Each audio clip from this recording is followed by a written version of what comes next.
आप सभी लोगों का मेरे YouTube चैनल पर बहुत बहुत स्वागत है। भारत जो है वो अपने बाघों के लिए पूरे विश्व में जाना जाता है। विश्व के 70% बाघ यानी टाइगर भारत में ही पाए जाते हैं। एक विशाल क्षेत्र है भारत के अंदर जहां बाघों का निवास है। खास करके दक्षिण भारत में आप देखेंगे, मध्य प्रदेश से आप तमिलनाडु तक जाएं तो बाघों की अच्छी खासी संख्या है। उत्तराखंड में भी बाघों की संख्या ठीक ठाक है। तो भारत क्योंकि भौगोलिक दृष्टिकोण से देखा जाए तो बहुत विविध है, तो इसलिए सरकार को अलग अलग क्षेत्र के हिसाब से अलग अलग प्रकार के इंतज़ाम करने पड़ रहे हैं। 1973 में प्रोजेक्ट टाइगर की शुरुआत की गई थी। तो बाघों की जनसंख्या में कमी के पीछे इन ब्रीडिंग की समस्या को माना जाता है प्रमुख, कि इसी वजह से कहीं ना कहीं बाघों की संख्या कम हो जाती है। तो अब इन ब्रीडिंग क्या है, तो जैसे कोई एक अभ्यारण्य हम ले लेते हैं, कान्हा अभ्यारण्य है मध्य प्रदेश के अंदर। वहाँ के जो बाघ होते हैं वो उसी एरिया के बाघ हैं, तो जेनेटिकली रिलेटेड होते हैं। तो जब वहाँ पर प्रजनन होता है तो कुछ समय के बाद प्रजनन जो क्षमता होती है टाइगर की वो वीक हो जाती है। शुक्राणु क्योंकि कमज़ोर हो जाते हैं, क्योंकि एक ही कहीं ना कहीं जेनेटिकली रिलेटेड बाघों में प्रजनन हो रहा है। तो देखा यह जाता है कि कहीं ना कहीं शुक्राणुओं में कमज़ोरी दिखाई पड़ने लगती है, प्रजनन क्षमता कम हो जाती है, जन्म दर मानी इस बार उससे कम हो जाएगी, प्रतिरोधक क्षमता टाइगर की वो कम हो जाती है, चलने फिरने में दिक्कत होने लगती है, दूसरी बीमारियों के संपर्क में आने की जो संवेदनशीलता है वो बढ़ जाती है।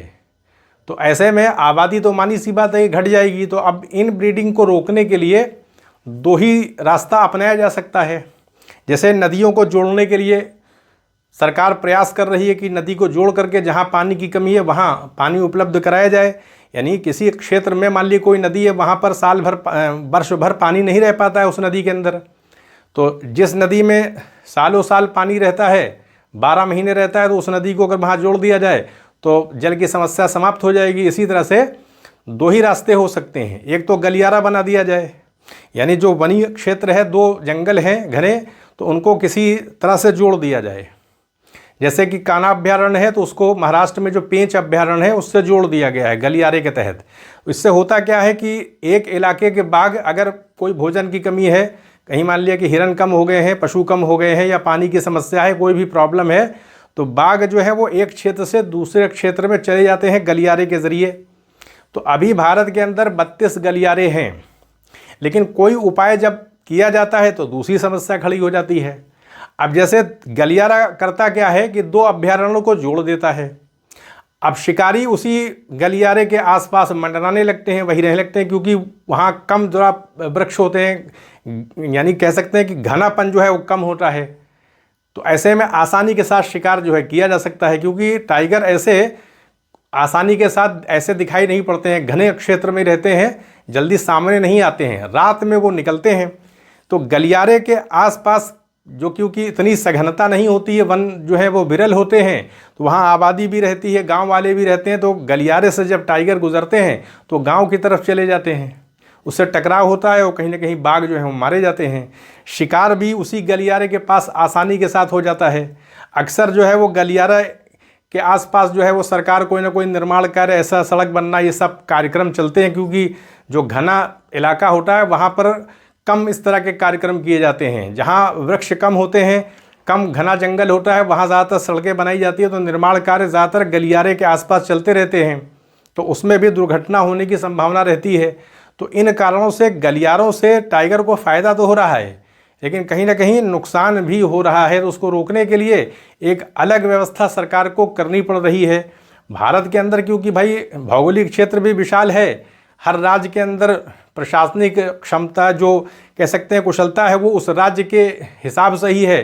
तो जो सरकार यानी केंद्र सरकार को फिर राज्य सरकारों की जो प्रशासनिक क्षमता है उसके हिसाब से सारी चीज़ों को प्रबंधित करना पड़ता है। उसमें समय लगता है, क्योंकि सारी चीज़ें कहीं ना कहीं पेपर वर्क होता है, तो उसमें समय लग जाता है।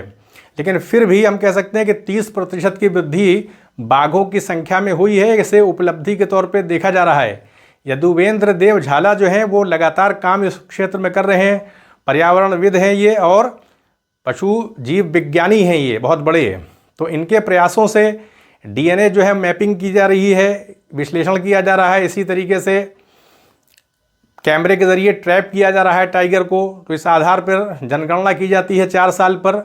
अभी जो वर्ष 2022 की जनगणना है उसके हिसाब से 3167 टाइगर हैं भारत के अंदर, 3167 उनकी संख्या है। हर 4 साल पर ये जनगणना की जाती है। तो हम कह सकते हैं कि सरकार के प्रयासों से जो ये 30% की वृद्धि हुई है, ये बहुत ही सराहनीय हम कह सकते हैं कि ये प्रयास है। इसको और इंटेंसिफाई किए जाने की और सघन किए जाने की ज़रूरत है। सबसे बड़ी चीज़ है कि जो अवैध शिकार है उसको रोका जाए, क्योंकि बहुत सारे ऐसे राज्य हैं जहां नक्सल की समस्या है, माओवाद का जो प्रसार है उन राज्यों में है, जैसे झारखंड है, छत्तीसगढ़ है। तो वहाँ पर क्योंकि गरीबी ज़्यादा है तो जो तस्कर होते हैं वो पैसा दे करके टाइगर का शिकार जो है वो स्थानीय लोगों की मदद से करने की कोशिश करते हैं, क्योंकि खाल जो है काफ़ी महंगी बिकती है। तो जो राज्य गरीब है वहाँ पर टाइगर की संख्या में कमी दिखाई पड़ रही है, जबकि जिन राज्यों के पास आर्थिक समृद्धि है वहाँ टाइगर ज़्यादा हैं। इस प्रकार की रिपोर्ट साइंस मैगजीन में निकली है, ये सारी बातें उसमें दी गई हैं। तो अर्थव्यवस्था मानी सी बात है कि जिस राज्य की मजबूत होगी तो लोग वन संसाधन पे उतना निर्भर नहीं रहते हैं। जब निर्भर नहीं रहते हैं तो जो वन क्षेत्र होता है वहाँ लोगों का उतना आना जाना नहीं होता है अपनी आजीविका के लिए। तो बाघों से संघर्ष नहीं हो पाता है, तो बाघों की संख्या जो है वो अपना मेंटेन रहती है। तो बाघ गलियारे अभी वर्तमान भारत में अगर देखा जाए तो 32 हैं। इसको बढ़ाने की कोशिश की जा रही है। इतना आसान ये होता नहीं है। कोई कार्य जब हम करते हैं तो उसमें बहुत सारी समस्याएं आती हैं, उन समस्याओं का समाधान करना पड़ता है, क्योंकि जो जंगल होते हैं वहाँ लोग रहते हैं, खेती करते हैं, आदिवासी हैं, बहुत सारे लोग एक लंबे समय से रहते हैं। वहाँ हटाना भी इतना आसान नहीं होता, लोगों को मनाना पड़ता है। पुनर्वास का काम इतना सरल नहीं होता है, लंबे समय के बाद कहीं जाकर के प्रक्रिया संपन्न हो पाती है, क्योंकि गांव जो है वो कहीं ना कहीं बिखरे हुए रहते हैं, एक जगह संकेंद्रित नहीं होते और जंगल का एरिया बड़ा होता है। फिर भी सरकार के प्रयासों से इसमें काफ़ी हद तक सफलता मिली है कि जिसको हम कोर एरिया कहते हैं, घना इलाका होता है, वहाँ से लोगों को हटा करके किसी दूसरे जगह पर उनका पुनर्वास किया गया है। इसी वजह से ये जनसंख्या बढ़ी है। दूसरी बात है, गलियारों के वजह से भी जो इन ब्रीडिंग की समस्या है, हम कह सकते हैं कि भोजन की कोई कमी हो गई या जल की कमी है, तो ये जो समस्याएं टाइगरों को रहती हैं तो दूसरे क्षेत्र में वो चले जाते हैं, वहाँ अन्य बाघों के संपर्क में आते हैं, तो उनका जो ये कह सकते हैं उनके शुक्राणु के अंदर मजबूती बनी रहती है। तो जो इन ब्रीडिंग की प्रॉब्लम है वो भी देखने को नहीं मिलती है। तो अगर हम बाघों की संख्या के बारे में देखें तो मध्य प्रदेश के अंदर 785 बाघ हैं, इसी तरह से कर्नाटक में 563 हैं, उत्तराखंड में 560 हैं, महाराष्ट्र में 444 हैं, तमिलनाडु में 306 हैं। इसी तरीके से बाघ अभ्यारण्य जो है मध्य प्रदेश में, महाराष्ट्र में, असम के अंदर, तमिलनाडु के अंदर, कर्नाटक के अंदर। जो सबसे बड़ा बाघ अभ्यारण्य है श्रीशैलम आंध्र प्रदेश में है। तो भारत के अंदर अगर आप देखेंगे पूर्वोत्तर का क्षेत्र अगर देखा जाए, यानी अरुणाचल प्रदेश है, असम है, इधर आपके मेघालय है, तो ये इलाका भी बहुत घने जंगलों से कहीं ना कहीं घिरा हुआ है। तो यहाँ भी बाघ हैं। उत्तराखंड में अच्छे खासे बाघ हैं। देखें आपके उत्तराखंड के अंदर 560 बाघ हैं, क्योंकि पूरा हिमालय का उधर का क्षेत्र आ जाता है। तो सरकार प्रयास कर रही है कि बाघों की संख्या को बढ़ाया जाए, क्योंकि भारत की जो एक कह सकते हैं कि आकार है, जो भौगोलिक क्षेत्र, उसकी विशालता को देखते हुए बाघों की संख्या कम है। पहले भारत में बहुत बाघ थे, लेकिन शिकार की वजह से यहाँ पर रियासतें थी, तो जो राजा हुआ करते थे, रजवाड़े हैं, वो शिकार कर लिया करते थे, जिसकी वजह से बाघों की संख्या कम हो गई। अंग्रेज़ भी थे, वो भी शिकार के कहीं ना कहीं आदी रहे हैं। तो इन्हीं सब कारणों से बाघों की संख्या कम हुई। जब एकदम कोई चीज़ लुप्त होने लगती है तो फिर सरकार को भी कहीं ना कहीं जगना पड़ता है। तो प्रयास किया जा रहा है, उसका कुछ बेहतर नतीजा सामने आया है। हालांकि भारत की आबादी भी बढ़ रही है, जंगलों को काटा जा रहा है, तो इससे संबंधित समस्याएं भी कहीं ना कहीं पैदा हो रही है, संघर्ष हो रहा है। उत्तराखंड के अंदर ये संघर्ष देखा जाता है। अक्सर ग्रामीण जो है वो बाघों की चपेट में आ जाते हैं, क्योंकि रास्ते से कहीं ना कहीं लोगों को जाना पड़ता है और रात में बाघ ज़्यादा सक्रिय रहते हैं तो अटैक कर देते हैं। क्योंकि गांव अभी आपको उत्तराखंड में मिलेंगे। तो कहने का अर्थ ये है कि जो संघर्ष चल रहा है, इस संघर्ष को अगर सीमित कर दिया जाए तो और जनसंख्या जो तेज़ी के साथ बाघों की भारत में बढ़ सकती है। तो उम्मीद है आने वाले समय में जो सरकार ने एक ढांचा स्थापित किया हुआ है और जो पर्यावरण से संबंधित कानून बनाए गए हैं, दंड का कठोर प्रावधान किया गया है, उन सब का नतीजा कहीं ना कहीं बाघों की संख्या में वृद्धि को लेकर के आ रहा है। जब बाघ रहेंगे तो सीधी सी बात है कि भारत के अंदर हाथी भी रहते हैं, तो जहाँ बाघ रहते हैं वहाँ जल्दी हाथी नहीं जाते हैं। तो जो जैव विविधता कहीं ना कहीं मेंटेन रहती है, जो हरियाली है वो भी बनी रहती है, वरना जो पशु होते हैं वो सब चीज़ों को चर जाएंगे। तो इसलिए ज़रूरी है कि जो वन क्षेत्र होता है उसको मेंटेन करने की ज़रूरत है। इसीलिए भारत के अंदर काफ़ी संख्या में बाघ थे, क्योंकि भारत जो है वो भौगोलिक रूप से विविध भी है और यहाँ पर जैव विविधता भी बहुत दिखाई पड़ती है। घने घने जंगल हैं, पशुओं की संख्या भी बहुत है, कीड़े मकोड़े भी यहाँ पर हैं, पक्षियों की बड़ी आबादी यहाँ पाई जाती है।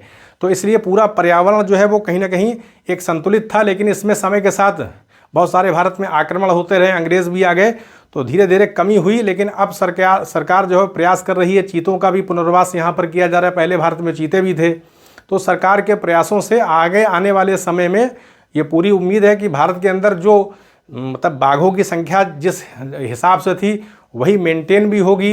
इसी तरह से गिर के अंदर, गुजरात के अंदर जो सिंह हैं, बबर शेर हैं, लायन हैं, उनकी संख्या भी धीरे धीरे बढ़ी है सरकार के प्रयासों से।